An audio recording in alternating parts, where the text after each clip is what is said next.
Hello viewers, I hope you are doing good. I am Apurva Singh and today in this video I will talk about the famous play The Merchant of Venice written by William Shakespeare. So before starting with the play, I would like you all to get acquainted with some facts related to the father of literature, William Shakespeare. So William Shakespeare was called as the Bard of Avon. William Shakespeare was born in 1564 and died in the year 1616. He belonged to the era of Renaissance. He was an English poet, playwright, widely regarded as the world's preeminent dramatist who produced most of his works between 1589 to 1613. The Globe was constructed in 1599 and is the theatre most commonly associated with the performance of England's national poet Shakespeare. His literary life consists of 38 plays divided into 4 literary phases. He wrote 154 sonnets and 2 long narrative poems. Ben Jonson had rightly called him not of an age, but of all ages. And that's the reason why we are studying him even today in the 21st century.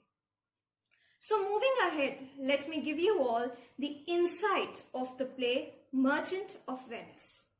So this play was published in 1596 and falls under the Shakespearean comedy. It is the genre under which this play falls. The play has its popularity because it suits all tastes and has strong dramatic elements which attracts and keeps up the interest of the audience.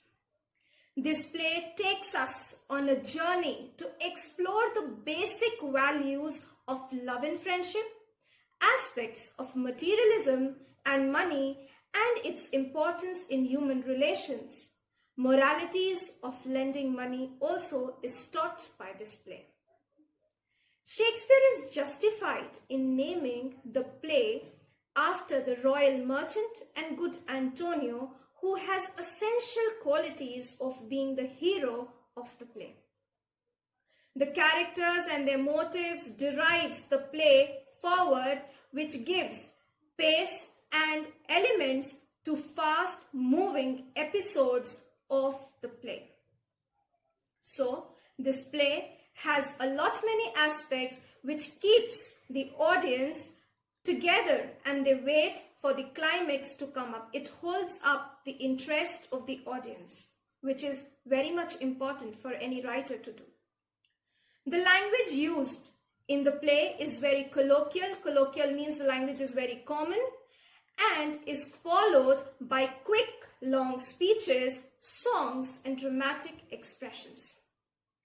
The genius dramatist brought all his characters so vividly to life and has also cleverly individualized in the play that they tell us a lot about human nature. When I talk about human nature, I mean that Shakespeare has touched all the aspects and all the chords of human nature. Therefore, William Shakespeare has very eloquently knitted all the above elements in the play to make it a successful masterpiece. And that's the reason why I have come up with the video today, so that you come to know that how important and how relatable it is with every individual's life. Moving ahead, I would like to talk about the themes of the play. The themes on which the writer had worked and he has written the whole play. So the first theme which we are going to talk about is theme of love. We will find theme of love between Antonio and Bassanio, the two friends. We will also see this theme of love in Jessica and Lorenzo. Then further in Bassanio and Portia. And there are other characters also who are in this cordial and lovable relationships with each other. Then comes the theme of hatred. When I talk about the theme of hatred, I only talk about the hatred between the Christians and the Jew, which is very highlighting in the play. You will find Antonio to be the Christian and Shylock to be the Jew, who are never in good terms with each other. Then comes the theme of friendship and loyalty. Friendship and loyalty is highlighted in the friendship of Bassanio and Antonio. Then comes the theme of money and wealth. Again, there will be connections of money and wealth between Antonio and Bassanio, between Bassanio and Shylock and Antonio, the two rivals. Then is the theme of appearance and reality. This we are going to discuss in detail when we move ahead with the play in Act 2 and Act 3. Then comes the theme of justice and mercy. The theme of justice and mercy is seen towards the climax of the play.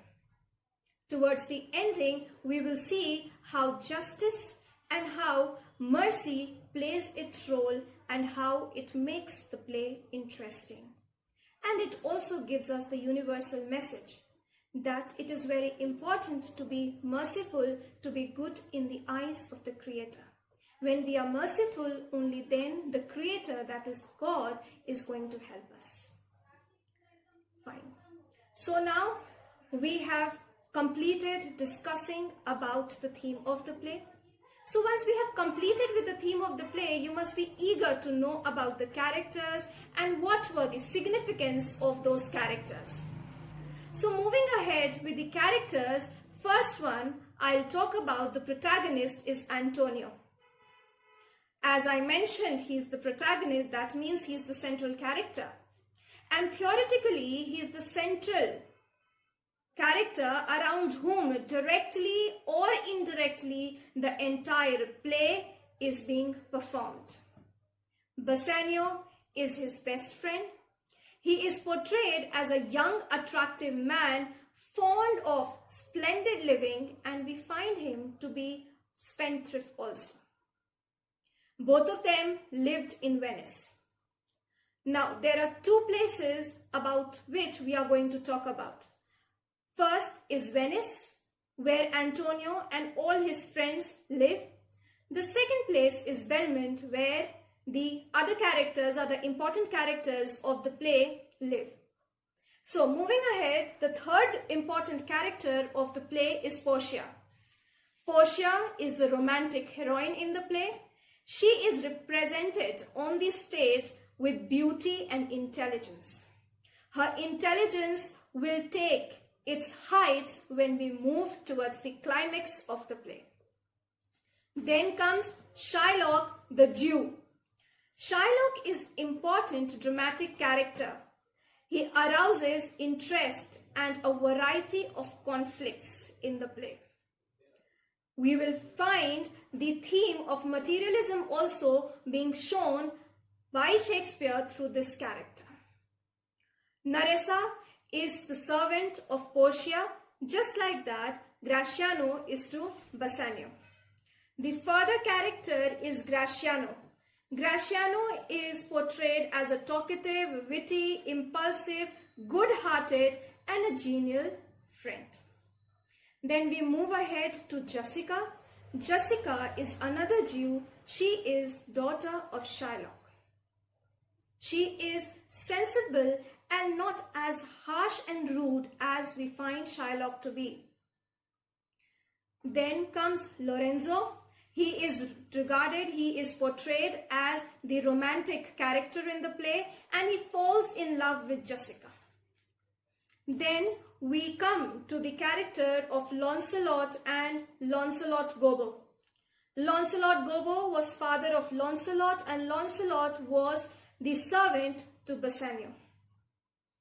We have other characters like Aragon and Prince of Morocco.